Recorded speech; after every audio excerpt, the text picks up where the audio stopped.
2주간 특세 기간이기도 해서 기도에 대한 말씀을 붙들고 묵상을 하게 되었습니다. 오늘 본문에 대해 제 배경을 잠깐 말씀을 드리면 사무엘상 3장 1절에서는 이 당시 시대가 어떤 시대였는지를 기록하고 있습니다. 3장 1절에 아이 사무엘이 엘리 앞에서 여호와를 섬길 때에는 여호와의 말씀이 희귀하여 이상이 흔히 보이지 않았더라라고 합니다. 이 시대는 한나가 기도하는 시대는, 사무엘이 부름받던 시대는 이런 시대였습니다. 하나님의 말씀이 희귀하여 이상이 보이지 않던 시대, 사사시대입니다. 하나님의 말씀이 왜 희귀했을까요? 하나님을 향한 제사가 희귀했기 때문에 말씀도 희귀했을 것 같습니다. 그런데 놀랍게도 오늘 오히려 하나님 말씀 외에는 모든 것들이 갖춰진 시대였다는 것을 본문에서 발견할 수 있었습니다. 사무엘상 1장 3절을 보시면 이 사람이 매년 자기 성읍에서 나와서 실로에 올라가서 만군의 여호와께 예배하며 제사를 드렸는데 라고 합니다. 제사가 있었습니다. 매년 드리는 제사가 있었습니다. 엘리의 두 아들 홈니와 비느하스가 여호와의 제사장으로 거기에 있었더라. 제사장도 있었습니다. 3장 3절 보시면 하나님의 등불은 아직 꺼지지 아니하였으며, 이 등불은 금촛대를 의미합니다. 하나님의 금촛대가 있었습니다. 사무엘은 하나님의 궤 안에 있는 여호와의 전 안에 누웠더니 법궤도 있었습니다. 금촛대와 법궤를 두는 곳은 성막입니다. 그 시대에 성막도 있었습니다. 하나님을 향한 예배가 있었습니다. 예배자도 있었습니다. 그리고 제사장도 있고 성막도 있고 촛대도 법궤도 있었습니다. 모든 게 다 갖춰져 있어 보이는 이 시대에 그런데 없는 게 있더라라고 말합니다. 3장 1절에 여호와의 말씀이 희귀했다라고 합니다. 아래에서 위로 올라가는 모든 것들이 갖춰진 시대입니다. 올라가는 모든 형식과 절차와 행위들이 있는데, 그런데 위에서 내려오는 한 가지, 가장 중요한 것 한 가지, 바로 하나님의 말씀이 없습니다. 우리는 그 시대를 사사시대라고 부릅니다. 오늘날로 적용을 해보면 이렇게 말씀드릴 수 있을 것 같습니다. 건물도 새 겁니다. 조명도 최고입니다. 음향도 최신식입니다. 일주일에 예배가 11번이나 반복됩니다. 예배도 있습니다. 풍성한 예물이 넘칩니다. 그런데 하나님의 말씀이 내려오지 않더라. 말씀이 내려오지 않으니까 어떻게 되었을까요? 3장 1절을 보시면 여호와의 말씀이 희귀하여 이상이 흔히 보이지 않았더라. 말씀이 희귀하니까 똑같이 희귀해지는 게 있습니다. 이상이 희귀해집니다. 영문 성경에서는 이 이상이라는 단어를 비전이라고 합니다. 말씀이 희귀하니까 하나님께서 보여주셔야 되는 비전이 보이지 않았다라고 합니다. 다음, 비전이 없으면 어떻게 될까요? 똑같이 비전이라는 영문 단어가 나옵니다. 묵시가 없으면 백성이 방자히 행하거니와 라고 합니다. 여기서 묵시가 없으면이라는 말이 영어로 There is no vision입니다. 비전이 없으면, 묵시가 없으면, 하나님의 말씀이 없으면 반드시 생기는 현상입니다. 백성이 방자해집니다. 성도님들, 우리가 아래에서 위로 올라가는 모든 것들이 다 갖춰진다고 해도 내려오는 하나님의 말씀이 없으면 어떠한 비전도 볼 수 없습니다. 그리고 백성은 나는 반드시 방자해집니다. 우리가 자주 오해하는 게 있다면, 내가 경건하게 신앙생활을 하고 또 거룩할 수 있는 이유가 올려드리기 때문에 비전이 보인다고 생각합니다. 정확하지는 않지만 맞는 말이기도 합니다. 그러나 정확하게는 올려드리기 때문에 거룩한 게 아니라 하나님께서 말씀을 내려주시기 때문에 방자하지 않을 수가 있습니다. 말씀을 주셔야 합니다. 예배를 빠지지 않고 잘 나와도 말씀이 없으면 방자해집니다. 봉사를 열심히 해도 방자해집니다. 헌신을 많이 해도 말씀이 없으면 방자해집니다. 찬양과 기도가 날마다 넘쳐도 올려드려도 말씀이 없으면 방자해집니다. 우리가 올라가는 것에 얼마나 올려드리냐도 중요하지만 더 중요한 것은 내려오는가, 말씀을 주시는가, 거기에 우리의 신앙의 초점이 있어야 할 것입니다. 당시 제사를 드리던 3명의 제사장이 있었습니다. 엘리, 홈니, 비느하스입니다. 그런데 이들은 하나님의 말씀을 듣지 못하는 자들이었습니다. 하나님의 말씀이 그들의 입에도 없고 그들의 삶에도 없습니다. 하지만 이들은 제사를 주관하면서 이렇게 말했을 것입니다. 하나님이 당신이 드린 제물과 제사를 기쁘게 받으셨다고, 흠양하셨다고, 이제 집으로 돌아가서 하나님께서 내려주시는 것을 기다리라고, 잘 될 거라고 사람의 말을 하나님의 이름으로 했을 것입니다. 사람의 말을 하나님의 이름으로 했을 것입니다. 그런데 말씀이 희귀한 그 시대에 하나님의 말씀을 듣게 되는 한 사람이 있었다고 합니다. 사무엘입니다. 어린 사무엘입니다. 그런데 궁금합니다. 왜 하필 어린 사무엘인가? 사무엘이 특별해서 부르신 것 같습니다. 그런데 특별한 것은 사무엘이 특별한 게 아니라 한나의 기도가 특별했다고 합니다. 모두가 내 자녀를 사무엘처럼 키우고 싶어 합니다. 하나님의 사람으로 키우고 싶어 합니다. 그런데 사실 한나는 젖된 이후로 사무엘을 키운 적이 없습니다. 그럼 남은 하나는 한나의 기도가 키포인트인 것 같습니다. 한나가 어떻게 기도를 했는가? 특별히 새벽 기도 주간에 이 말씀에 대한, 기도에 대한 말씀을 살피다가 유명한 한나의 서원 기도의 내용을 자세히 좀 살펴보게 되었습니다. 한나가 기도하기 시작한 이유는 생각보다 굉장히 평범합니다. 우리와 비슷합니다.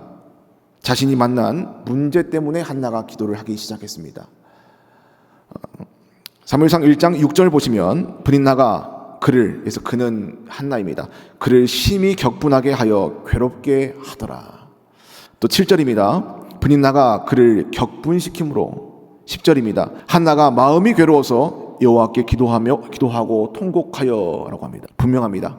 한나의 기도의 시작은 사람 때문에, 관계 때문에, 환경 때문에, 결핍 때문에 내 마음이 괴로워서 슬퍼서 시작한 흔한 기도였습니다. 기도도 꽤 오래 했다고 합니다. 1장 12절에 보시면 그가 여호와 앞에 오래 기도하는 동안에 라고 합니다. 꽤 오래 했던 기도, 자신의 결핍과 아픔과 문제로 시작했던 기도, 보통의 기도로 보입니다. 1장 10절까지는 그렇게 보였습니다. 그런데 11절부터는 기도의 분위기가 달라지는 겁니다. 오래 하던 기도가 10절의 통곡의 기도가 11절의 서원의 기도로 바뀌었다고 성경은 기록하고 있습니다. 그리고 11절 서원의 기도가 마지막에 가서는 내가 그의 평생에 그를 여호와께 드리고 삭도를 그의 머리에 대지 아니하겠나이다. 그러니까 한나의 기도가 아들을 달라는 기도였습니다. 그런데 아들을 드리는 기도로 바뀌었다는 겁니다. 내게 달라는 기도에서 내가 주께 드리겠다는 기도로. 한나의 기도를 읽으면서 믿음이 좋아서 그랬나 보다라고 넘겨짚기에는 너무나 의문이 많이 생겼습니다. 지금 아들이 간절히 필요해서 달라는 기도를 시작한 사람이, 그 여인이 드리겠다는 기도를 소원을 하는 기도가 바뀐 이유가 무엇인가? 끝까지 내 결핍을 채워달라고 기도해도 모자랄 판에 한나는 왜 자녀를 드린다고 하는가? 성도님들, 우리가 여기서 드린다는 뜻을 오해하시면 안 됩니다. 여기서 한나가 말하는 아들을 주시면 이라는 말은 어쨌든 나 한나라는 여인에게 아들을 주시기만 하면 내 적수 브릿나야에게 큰 소리を치고 아이가 없는 내 아픔도 치유되고 상처와 결핍도 좀 깨끗해지고, 그리고 그 후에 하나님이 이 아이 요긴하게 쓰시고, 이렇게 이해하시면 안 됩니다. 이 아이를 드린다는 말은 이 아이 내가 낳았어도 드리면 그때부터 내 아들이 아니라는 말입니다. 내가 낳았지만 내 아들에 대한 모든 권리를 포기한다는 선언입니다. 교육권도 없습니다. 양육권도 없습니다. 심지어 내 사랑을 줄 수 있는 기회조차 없습니다. 실제로 한나는 사무엘을 이 젖된 이후로 드려지는데 그 이후로부터 어떠한 어머니로서의 역할이 없습니다. 다만 기도는 했겠지요. 그런데 먹여주고 안아주고 사랑해주고 가르치고 이런 육신의 어머니 역할은 없다는 겁니다. 그러니까 드린다는 말은 한나가 원하는 분이 나를 대적해야 하는 그런 상황에서 드린다는 말은 모자 관계의 단절과 포기의 선언입니다. 내가 낳았으나 그런데 내 아들이 없습니다. 완전히 드리는데 그럼 얼마나 길게 드리면 될까요? 10년 렌트해 드리면 될까요? 1장 11절 보시면 내가 평생에 그를 여호와께 드리고 그의 평생을 드린다고 합니다. 엄밀히 말해서 한나는 이 기도에서 내 아들을 얻는 기도 응답을 받지 못했습니다.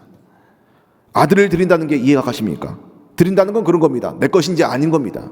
한나가 내 아들을 얻기 위해서 주께 드린다고 서원했다는 해석은 사실 틀린 해석입니다. 아들을 얻지 못했습니다. 아들을 얻기 위해서 한나가 끝까지 기도했다면 한나는 끝까지 기도가 이래야 됩니다. 나에게 끝까지 달라고. 적수분이나 코를 좀 납작하게 하겠다고. 나도 아들 줘야 좀 사람답게 살지 않겠냐고. 드릴 테니 나중에 빌려 가시라고. 쓸 때 쓰고 돌려주시라고. 그러니까 나 좀 아들 좀 달라고. 성도님들, 특히 어머니들, 내가 한나라면 이런 상황에서 아들의 소유권을 완전히 포기하고 평생 드린다는 기도 나오시겠습니까? 아들을 낳고 다시 나를 핍박하는 가정 환경으로 돌아가야 합니다. 어릴 적 아이가 커가는 게 얼마나 이쁩니까? 아이가 커가면서 엄마라고 입을 뗄 때 정도 되면 박수 치고 좋아합니다. 감동해서 울고 첫 걸음마라도 떼면 동영상도 찍고. 어느 부모가 내 아이를 커가는 과정을 포기할 수가 있겠습니까?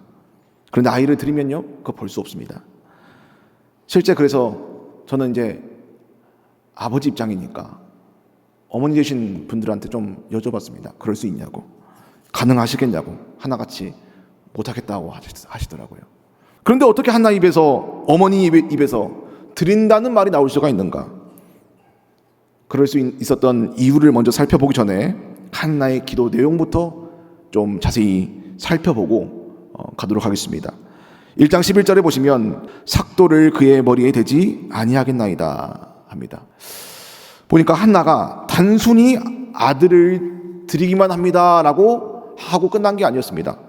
여호와께 드리는데 뒤이어 목적을 말하고 있습니다. 삭도를 대지 않겠다는 말을 하고 있습니다. 이게 무슨 목적인가? 얼핏 보면 나시린을 목적으로 아들을 드렸다고 오해하기가 쉽습니다. 아들 나시린으로 키우기 위해서 드렸다고 생각하기 쉽습니다. 아니요, 그런데 한나는 아들을 나실인으로 드리는 게 목적이 아니었습니다. 드리는 목적은 따로 있었습니다. 그런데 그 목적을 위해서 나실인이 되어야 했습니다. 대체 무슨 목적인데 나실인으로 드려야만 하는가? 당시 한나가 살던 배경을 좀 살펴보시면 한나의 기도 내용이 좀 와닿게 됩니다. 당시 본문은 사사시대라고 말씀드렸습니다. 사사시대의 막바지입니다. 오늘 본문 1장 한나가 살았던 시대의 직전 사사가 누군지 아십니까? 바로 이전 사사 삼손입니다. 그럼 삼손 바로 다음에 마지막 사사가 누군지 아십니까? 사무엘입니다. 한나가 나시린을 서원하고 특히 머리에 삭도를 대지 않겠다고 서원하는 이유가 여기 있습니다. 삼손 태어날 때부터 나시린이었습니다. 하나님은 그에게 대단한 능력을 주셨습니다. 그런데 거룩하지 못했습니다. 드려진 나시린인데 머리카락이 중간에 잘렸습니다. 수많은 블레셋 사람을 죽였지만 사사시대를, 영적인 암흑기 사사시대를 끝내지 못했습니다. 삼손의 어머니 마노아도 불임을 겪었습니다. 사무엘의 어머니 한나도 불임을 겪고 있습니다. 태의 문이 닫히는 현상은 사사기 말기에 흔히 나타나던 영적인 어떤 그 백성인 방자함으로 나타나는 영적인 징계였습니다. 그들 모두 사사기 말기의 인물들입니다. 한나는 삼손에 대해서 잘 알 수밖에 없습니다. 그가 어떤 사람이 어떻게 죽었는지, 왜 실패했는지, 그가 왜 사사시대를 끝내지 못했는지 그걸 아는 한나가 아들을 나실인으로 드리겠다고 말하고 있습니다. 제2의 삼손을 목적으로. 삼손은 거룩하지 못했지만 드리는 이 아들은 평생 삭도를 대지 않기를 원한다고, 삭도를 언급하며 서원하는 겁니다. 나실인으로 드리겠다고. 분명히 한나가 처음에 주목했던 기도는요, 내 문제요, 내 아픔이었습니다. 나를 위해서 나의 문제를 두고 시작한 기도입니다. 그런데 이 기도가 바뀌는 겁니다. 기도 가운데 진짜 문제가 보이는 겁니다. 나는 내 가정이 문제인 줄 알았는데, 내 적수 부인 나의 인성이 문제인 줄 알았는데, 그런데 2명의 여인과 사는 남편이 문제인 줄 알았는데, 그런데 아니구나, 그거는 그냥 현상일 뿐이구나. 진짜 문제는 이 시대에 하나님께서 말씀하지 않으시는 게 문제구나. 그래서 하늘이 닫혀서 백성이 방자한 게 문제구나. 이 나라와 이 백성이 하나님을 떠난 게 문제구나. 기도 가운데 한나가 그걸 깨닫고 기도 내용이 바뀌는 겁니다. 달라라고 했던 기도에서 드리겠다는 기도로, 통곡의 기도에서 서원의 기도로, 기도의 내용이 바뀌고 기도의 방향이 바뀌고 기도의 사이즈가 바뀌는 겁니다.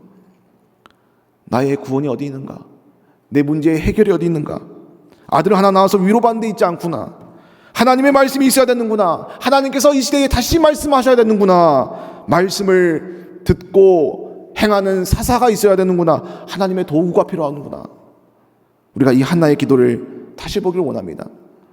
머리카락을 자르지 않는 제2의 삼손을 달라는 그 내용을 염두에 두시고 오늘 1장 11절을 다시 한번 읽겠습니다. 서원하여 이르되 만군의 여호와여, 만일 주의 여종의 고통을 돌보시고 나를 기억하사 주의 여종을 잊지 아니하시고 주의 여종에게 아들을 주시면 내가 그의 평생에 그를 여호와께 드리고 삭도를 그의 머리에 대지 아니하겠나이다. 내가 드릴 테니까 일단 내 아들 좀 줘보세요. 이런 조건을 가지고 하나님과 협상하는 기도가 아닙니다. 이런 기도라는 겁니다. 주께서 내 눈물, 내 고통 끝내주시기를 원합니다. 해결해 주시기를 원합니다. 그런데 그 해결책이 내가 아들을 얻음으로 끝나는 게 아니라 하나님께서 거룩한 사사를 얻으시기를 원합니다. 평생 머리에 삭도를 대지 않는 이 한 사람을 통해서 다시 말씀하시고 다시 역사하시고 말씀이 없어 방자한 백성이 방자한 이 시대를 끝내시기를 원합니다. 그를 평생에 드리겠습니다. 오래 기도하는 이 여인의 입술에서 한 여인이 도저히 품을 수 없는 엄청난 기도 제목이 쏟아져 나오는 겁니다. 그래서 여전히 궁금했습니다. 왜 사람의 기도가 이렇게까지, 어머니의 기도가 이렇게까지 바뀔 수가 있는가? 그저 사사시대에 개인적인 문제를 들고 나와서 기도했던 평범한 여인인데 어떻게 이 여인이 가정을 넘어서, 가문을 넘어서 시대를 보고 하나님의 마음에 맞는 기도를 할 수 있냐는 겁니다. 오래 기도하면 될까요? 방언으로 기도하면 될까요? 눈물로 기도하면 될까요? 통곡하면 될까요? 기도 내용이 이렇게 바뀔 수가 없는데, 그 이유를 한참 찾았는데 이미 본문에 답이 있었습니다. 그들이 실로에서 먹고 마신 후에라고 합니다. 그들이 누구입니까? 한나와 그의 가족입니다. 엘가나 남편입니다. 실로가 무슨 뜻입니까? 보냄을 받았다는 뜻입니다. 주가 유다를 떠나지 아니하며 통치자의 지팡이가 그 발 사이에서 떠나지 아니하기를 실로가 오시기까지 이르리니 그에게 모든 백성이 복종하리로다. 실로, 보냄 받은 자, 하나님이 보내신 예수 그리스도이십니다. 성도님들, 누가 능력 있는 기도자입니까? 실로에서 먹고 마심에 일어나 기도하는 사람입니다. 예수 그리스도의 살과 피를 먹고 마시는 사람, 예수님의 이름으로 기도하는 사람, 하나님의 말씀과 예수님의 보혈의 능력을 믿는 사람, 그 사람이 실로에서 먹고 마시는 사람인 줄 믿습니다. 한나의 기도의 내용과 기도의 방향과 기도의 사이즈가 바뀐 이유가 무엇인가? 실로로 말미암아 기도함에 성령께서 그 여인의 마음의 기도에 역사하셨기 때문입니다. 내 아들 좀 달라던 여인이 이제는 이 아이를 드리길 원한다고 기도가 완전히 뒤집어지는 겁니다. 내 아픔의 원인이 이 시대에 하나님의 말씀이 없어서 그렇구나, 이 백성이 방자해서 그렇구나, 내 아픔에, 내 가정의 참된 회복도 거기 있구나, 아들을 얻는 데 있지 않고 아들을 드리는 데 있구나. 한나를 깨닫게 하셨던 겁니다. 성도님들, 누가 성령에 붙들려서 기도할 수 있겠습니까? 누가 하나님의 마음을 먼저 보고 앞서 구하겠습니까? 누가 도저히 드릴 수 없는 것을 내가 드리겠다고, 내가 드려보겠다고 하겠습니까? 누가 300년 넘게 능력 많은 삼손도 끝내지 못한 그 시대를 이제는 끝내달라고 구할 수 있겠습니까? 그 시대에 제사장 엘리, 홈리, 비나스 못했습니다. 실로 되신 예수 그리스도를 말미암아 일어나 기도한 한 여인이, 그 한 여인이 구했습니다. 오늘 나는 실로에서 먹고 마시는 인생이 맞으십니까? 왜 나는 예수 그리스도의 이름으로 기도한다고, 예수님의 이름으로 기도합니다라고 기도 끝날 때마다 매번 외우는데 왜 내 기도는 여전히 나를 향해 있겠습니까? 왜 대화가 아니라 여전히 톡백 같을까요? 왜 여전히 드린다는 말 없이 달라고만 하는 주시옵소서의 기도겠습니까? 둘 중 하나입니다. 예수님의 이름이 가짜든지 그 이름으로 기도하는 내가 가짜든지, 나를 위해, 나만을 위해, 내 나라의 확장을 위해 기도하고 기도 끝에 예수님의 이름으로 구한다고, 그거 예수님의 이름으로 구하는 거 아닌 거 아시죠? 무엇을 구하는지가 중요합니다. 누구의 나라를 구하는지가 중요합니다. 정말 실로에서 먹고 실로에서 마시며 실로의 이름으로 기도하는 사람은 그 기도 내용이 달라지게 됩니다. 오늘 우리가 같은 장소에서, 같은 자리에서 같은 말씀을 들으면서 실로에 함께 거하는 것처럼 보여도 서로 다른 것에 충만해 있는 경우가 많습니다. 그들이 실로에서 먹고 마신 후에 한나가 일어나니, 그들이라고 합니다. 그들, 한나 한 명이 아닙니다. 그 가정이 함께 먹고 마셨습니다. 그런데 일어나 그 이름을 힘입어 기도하는 사람은 한나 한 명이었습니다. 한나의 남편 엘가나도 거기 함께 앉아 있었는데 왜 한나만 기도가 다르겠습니까? 왜 한나의 기도만 기록되었겠습니까? 왜 한나만 성령 충만의 기도로 기록되겠습니까? 함께 먹고 마셨어도 엘가나는 다른 것에 충만했기 때문입니다. 에베소서 5장 18절에서는 술 취하지 말라, 이는 방탕한 것이니 오직 성령으로 충만함을 받으라. 두 개를 말하고 있습니다. 성령 충만과 술 취함, 세상에 취하는 것. 그거 아십니까? 이 세상에 맨정신인 사람은 없습니다. 아무 것에도 충만치 않은 사람은 없습니다. 반드시 둘 중 하나입니다. 세상에 취하든지 성령에 충만해 있든지. 엘가나는 실로에 앉아서 다른 것에 취해 있었습니다. 방자한 사사시대에 취해 있었습니다. 그 엘가나 레위 지파입니다. 그런데 두 여인을 데리고 살았습니다. 이 시대로 치면 목회자 집안에서 목회자 집안 남자가 두 집 살림을 하는 겁니다.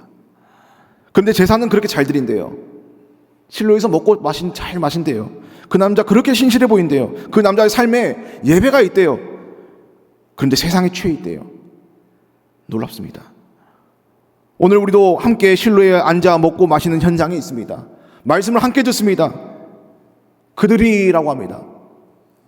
그들 가정이, 그들 부부가, 그들 구역이 이 자리에 함께 있습니다.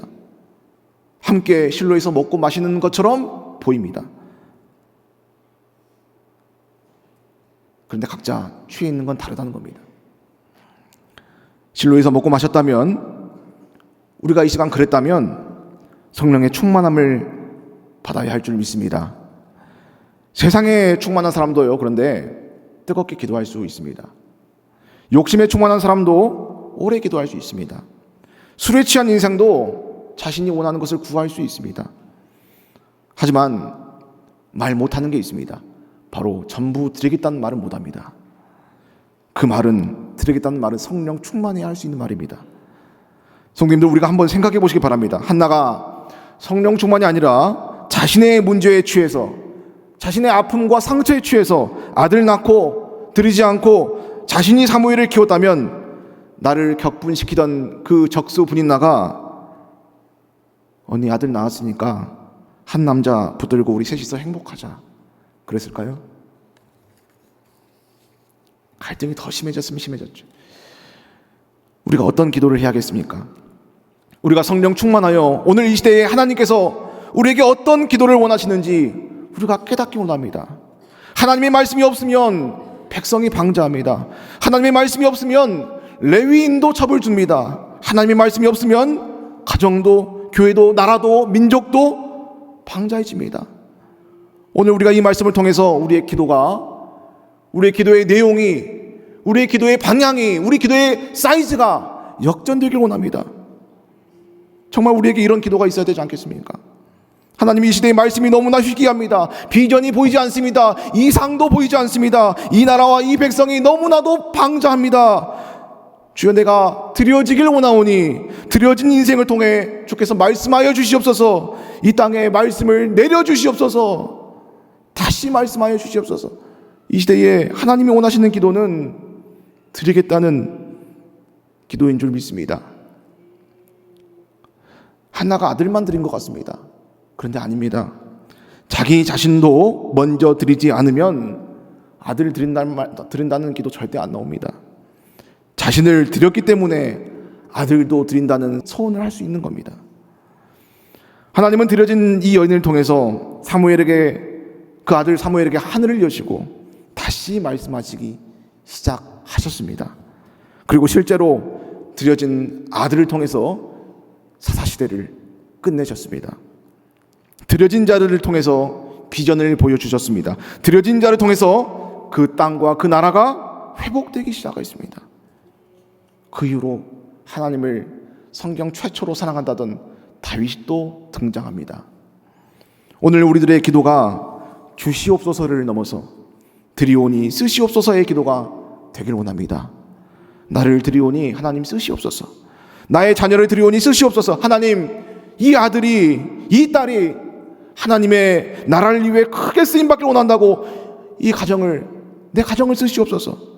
우리 교회를 쓰시옵소서. 나를 드린다는 기도가 절실하게 필요한 이 시대입니다.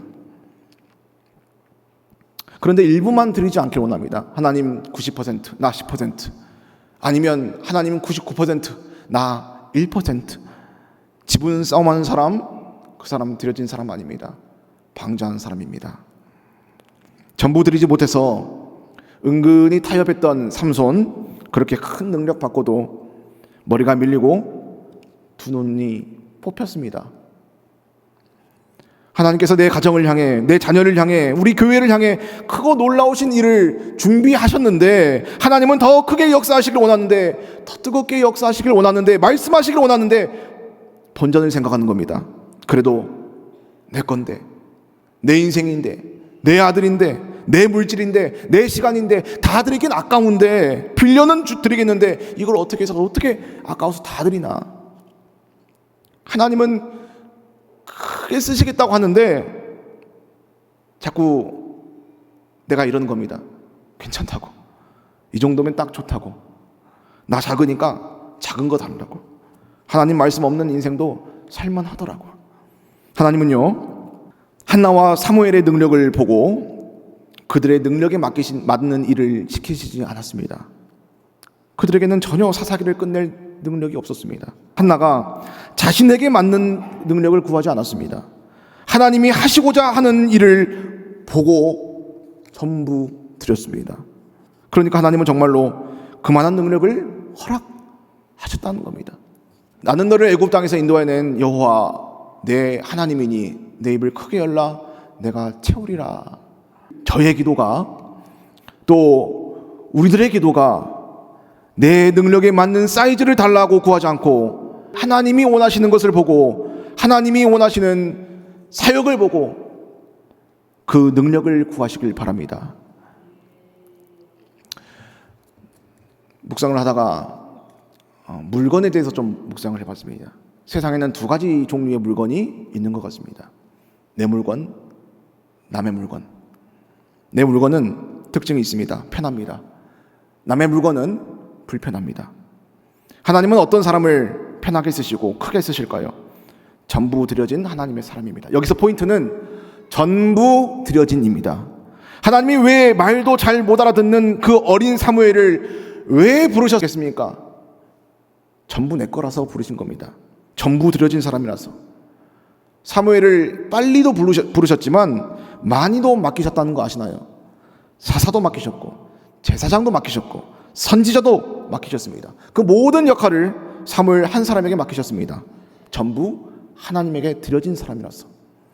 전부. 말씀 준비하면서 깨달은 게 있습니다. 신앙인들 가운데 하나님께 쓰임받기를 원하는 사람은 거의 대부분인 것 같습니다. 나 쓰임받고 싶지 않습니다라고 말하는 사람은 한 명도 못 본 것 같습니다. 그리고 쓰임받기를 원하는 가정, 부흥하길 원하는 교회 참 많은 것 같습니다. 그런데 하나님께 모두 다 드린 사람은 정말 찾기 힘든 것 같습니다. 하나님과 지분 싸움 하는 사람은 참 많습니다. 항상 빌려주는 식입니다. 내 것 좀 빌려가세요.